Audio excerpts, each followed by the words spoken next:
Olá,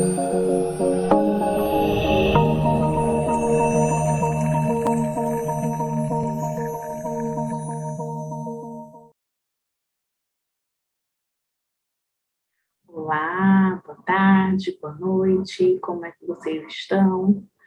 Hoje aqui a gente vai fazer a nossa videoaula sobre língua, fala, escrita, norma culta e variação. A gente vai apresentar um pouco esses conceitos assim tão importantes aí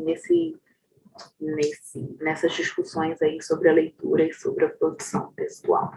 Bem-vindas, bem-vindos. A primeira definição que a gente vai trazer é a concepção de língua, né? A língua, né, para o professor Marcos Bani, é a nossa faculdade mais poderosa, é a nossa principal modo de apreensão da realidade e da intervenção nessa realidade. A gente vive tão mergulhado na língua que a gente não consegue se imaginar fora dela, a gente está mais imerso na língua, a gente está tão imerso na língua, mais imersos na língua do que os peixes estão na água. Então, isso é uma coisa assim bem importante, porque a nossa língua é o nosso principal modo de estar no mundo. Então, não é à toa que na época da colonização, a corte portuguesa, o Marquês de Pombal, proibiu que se falassem no Brasil outra língua, uma língua indígena, uma língua geral, uma língua que não fosse ali a língua portuguesa. Que as pessoas na sua língua se reconhecem, se identificam, e é uma faculdade ali, uma interação muito, muito poderosa. É o nosso principal ali, instrumento de comunicação. Então, a língua é o principal instrumento de comunicação, tanto né, na fala como na escrita, é a nossa identidade, é o nosso modo de ser e é o nosso modo de estar no mundo.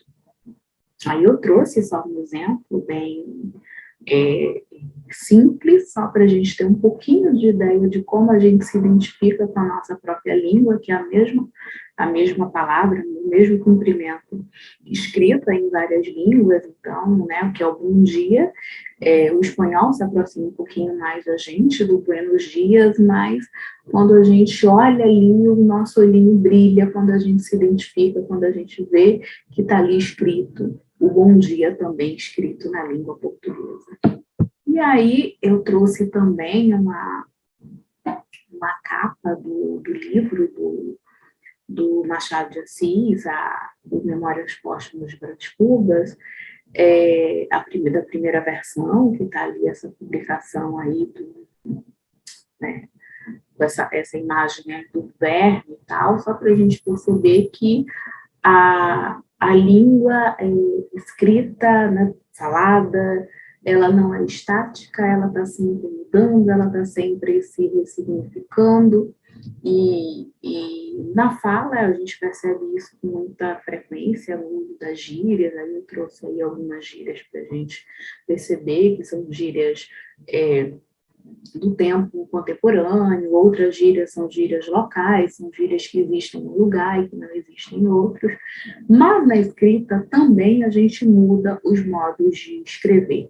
Então, a gente tem um exemplo clássico do acordo, né, da língua portuguesa, o acordo das novas normas ortográficas, que a gente escrevia, sei lá, ideia, né, era com acento, agora sem acento, enfim, né, algumas palavras que a gente utilizava, hífen, não utiliza mais, enfim, foram se modificando, e aí a capa do livro do Machado de Assis mostra para a gente que essa língua, ela também, escrita, ela também vai se mudando, e aí foi uma publicação formal, que ela se modificou aí ao longo dos anos. E aí, trouxe aqui algumas considerações sobre fala escrita. Eu sugiro que vocês assistam aí ao vídeo do professor Marcucci. Então, né, tanto a fala como a escrita, para Marcucci, elas permitem a construção de textos coesos e coerentes, né? Então a gente consegue nos expressar a partir da fala e a partir da escrita. Então, a fala, né, a gente está numa sociedade que se valoriza muito o que está escrito, então, no campo religioso, por exemplo, um pastor, ele vem e diz, olha, está escrito na Bíblia, está escrito na palavra. Um advogado, quando vai legislar, quando ele vai defender uma causa, ele vai dizer também, olha, está escrito aqui na lei. Então, a gente tem uma sociedade que valoriza muito essa escrita. Por outro lado, nós somos seres muito faladores. Então, apesar de existir esse prestígio, digamos, social dentro da nossa sociedade em torno da escrita, a gente fala muito mais aqui do que a gente escreve. Então, Marcuse, ele vem dizer, né, quando vem falar, né, que apesar de serem meios, modos de comunicar de maneiras distintas que a nossa sociedade que existe na nossa sociedade, não existe um que seja melhor que o outro. A fala não é melhor que a escrita não é melhor que a fala. Então, a fala, ela é produzida, ela é editada aqui em um tempo, né, real, e a escrita você pode corrigir, você pode fazer algumas emendas, você pode fazer algumas correções antes de se publicar, mas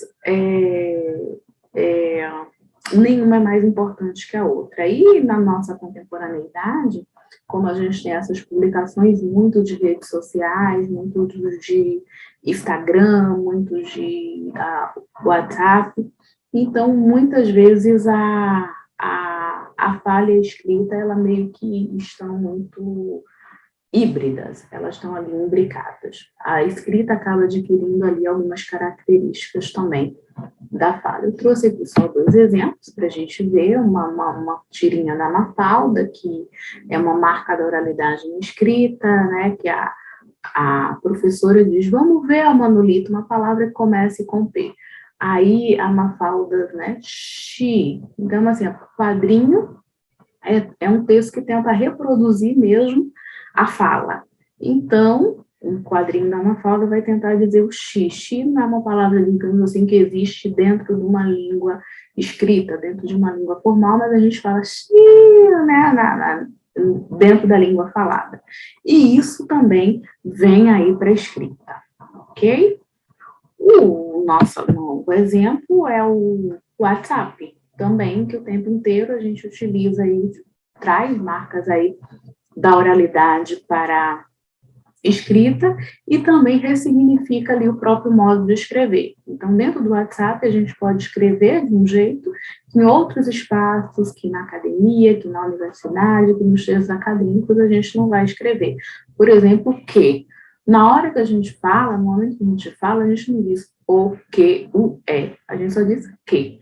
Isso é permitido dentro do WhatsApp, dentro da oralidade e dentro dos locais em que os textos permitem essas marcas da oralidade, que é, por exemplo, os textos aí de WhatsApp. E aí a gente vai entrar, né, na definição de norma culta e de norma padrão, de uma maneira, né, rápida, mas assim, só para a gente entender que a norma culta é aquela que é utilizada em situações que a gente chama de situações mais formais. Então, quando os outros professores pedirem para que vocês façam um trabalho, para que vocês escrevam um texto, a gente vai querer que esse texto esteja dentro de uma norma, que é uma norma padrão. Então, a gente quer que vocês sigam ali a gramática, quer que utilizem ali as palavras ali no dicionário. Então, nos textos escritos que vocês forem demandados aqui na universidade, vocês vão escrever dentro da norma padrão. Nos seminários que vocês vão apresentar, quando vocês forem apresentar algum trabalho aqui para os professores, também para os colegas, quando vocês forem dar aula, vocês também vão falar dentro de uma norma que a gente chama de norma culta, aquela norma que demanda um certo grau de formalidade, enfim, né? De uma certa maneira, uma um modo de se expressar que se aproxima do jeito mais formal da língua escrita, ok? Agora, o professor Faraco traz uma reflexão interessante que quem chama, né, quem definiu o que é norma culta são as próprias pessoas que se falam aí, faladores das normas cultas. Então, para complementar a fala do Faraco, eu trouxe aqui uma provocação do Canclini, que ele diz o seguinte: é preferível falar em culto elitista, erudito ou hegemônico. Erudito é mais vulnerável porque define essa modalidade de organizar a cultura pela vastidão do saber reunido, enquanto a culta, que se trata de um tipo de saber. Não seriam eruditos também o curandeiro e o artesão? Então, essa provocação do Canclini, para mim, ela é bem interessante, porque quem define o que é a norma culta são os faladores, digamos assim, da norma culta. Então, quer dizer que uma pessoa que fala outra variante de um outro grupo social, ela também não é culta. Então, aí é só uma reflexão que eu quero trazer para vocês, mas em termos acadêmicos, nas produções escritas, vocês vão precisar escrever dentro de uma norma, que é uma norma padrão, e dentro das produções orais, vocês vão escrever, falar de uma maneira mais formal, se aproximando, assim, dessa norma culta, mas sem deixar de problematizá-las.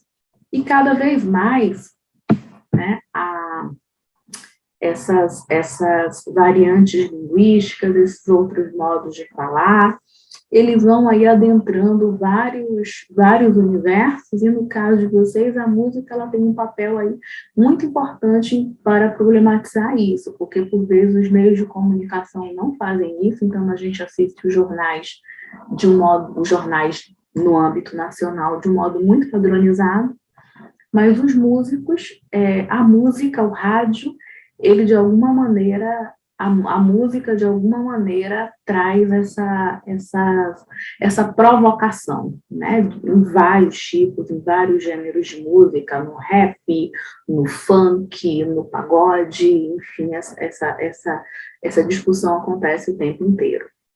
E aí, né, as variantes linguísticas são as diferentes formas que a gente, né, fala no país inteiro, macaxeira, então, enfim, né, cada lugar vai falar de um jeito, cada lugar tem o seu próprio modo de falar dentro do mesmo país, e isso acarreta, por vezes, em algo que a gente chama de preconceito linguístico, que é uma estigmatização, uma ridicularização do modo de falar do outro.